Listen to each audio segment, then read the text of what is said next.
Hello everyone, welcome back to the channel. Today I want to talk to you about a specific aspect of imagining. When we imagine, whether we're visualizing or affirming, or when we're just having an auditory based inner conversation, a lot of us are making it too mechanical, okay? So what I mean by this is you set it up, right? If you're visualizing, for example, you set up the scenery. Maybe you're in a coffee shop talking with a friend.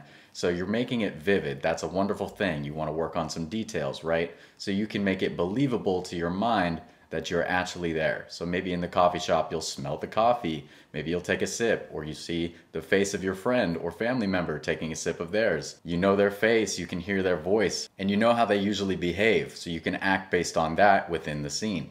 But beyond just setting it up, don't let it be too mechanical. What I mean by this is a lot of us are getting hung up on, okay, I'll say exactly this, and they'll say exactly that, and then it plays out that way exactly every single time. And now that's not to say that it won't work. Of course, all of this advice in any spirituality, you want to take what resonates with you. So if this has worked for you, don't make any changes. You're perfectly fine. But what I'm advising here is in line with when Neville Goddard said, let your imaginal act rise to the level of a vision. In a vision, there's kind of no escaping it. It's happening to you. A great example of this is when you're having an imaginal argument. Now, of course, we don't want to entertain these things, but many of us have had the experience. In that state of imagining, right, or thinking feelingly, are you controlling what they're going to say? I've found myself reacting to what I'm imagining them saying. And it's not that I chose beforehand, okay, I'm going to set up this imaginal argument, I'll say this, they say that. It's too mechanical. That's how many people are imagining their wish fulfilled. Take the example of this, what we would call negative imaginal act, like a mental argument, and let your imaginal act flow in that same way. Not controlling, but experiencing. Allow it to play out. I've been imagining before, and I've actually been able to laugh at the response of the person that I brought into my mind's eye. They are acting out as themselves. I'm not controlling what they're saying. There's a direction. I know what I want to occur as far as the context of the conversation that implies my desires fulfilled. But when you are imagining beyond this context, beyond this setup, you don't necessarily want to control everything because it's going to be hard to experience it and reach a state of satisfaction. You're going to be way too caught up on the details. Am I imagining it vividly enough to impress the subconscious? Is this the right thing that I have to say and that this person in my mind's eye has to say to impress the subconscious? Does it really imply what I need it to imply? All of these questions are not in alignment with feeling like you have it now. You want to be as sure as possible. I recommend to many clients to take an active role in deciding that what you're doing is the correct thing. Take an active role in trusting yourself. I like to call it unconditional or radical self-trust. And that will lead you into flow because you're not questioning if you're doing it right.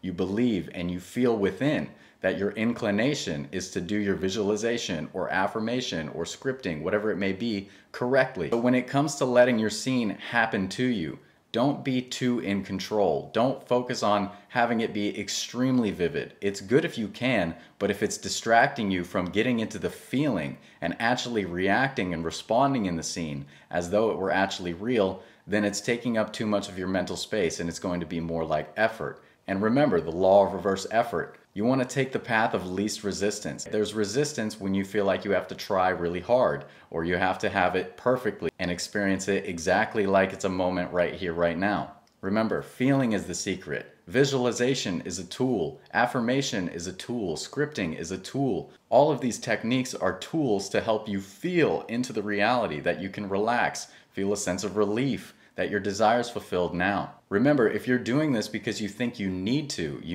imagine every night, you need to affirm, affirm, affirm, otherwise you won't get what you want. You're operating from a state of need or survival or desire, and you can't be creative, right? Your nature is creativity. You can't be creative in a state of survival. Imagine if you were being chased by zombies. It would be hard to stop and paint a beautiful picture. How can you be creative when you have to focus on survival? So you have to allow yourself to drop the need, drop the survival mindset, and act internally from that state of creativity. Creativity flows. It's not mechanical. There's a difference between controlling your scene and experiencing your scene. And afterwards, once you've experienced it and you've felt the feeling, don't allow yourself to question. You can do more visualization or affirmation if you like, if it would be fun, if it would be exciting. But if you feel like you have to, then you're missing the mark. Allow yourself to relax into the knowing that what you're doing is enough and that everything you could possibly need is within you already. The only thing that it's awaiting is for you to allow it to come to be. Remember, in the Bible it says, all things when they are admitted are made manifest by the light.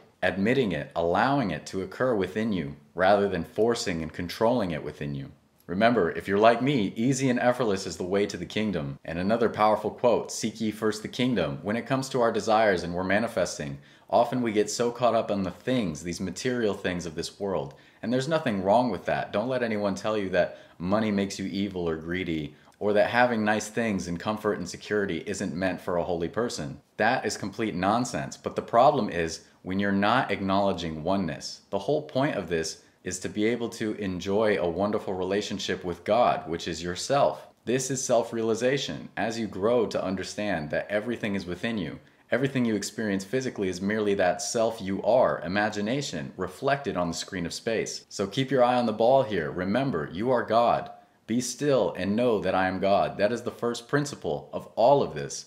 So if you feel a state of need, a state of worry, a state of wondering about how or if, let it all go. Be still, let your mind be calm, and know yourself to be God. God need not control these imaginal acts to be creative. Creativity is inherent. Set up your scene, choose your affirmation, but let it flow from you. Even in scripting this can apply because instead of scripting out and knowing exactly what you're going to write, you can let yourself be inspired. Let imagination guide you to a most wonderful outcome. This is power versus force, allowing versus control, oneness versus separation. I hope you found this valuable. If you want to dig deeper into any of this, you do not need it. Everything you need is within you. But if you find it valuable, you can check out my website below where I have my book, Doing God's Work, my specific person manifestation guide, or you can book one-on-one coaching with me. As always, thank you so much for watching. I love you all very much, and I will see you next time. Take care.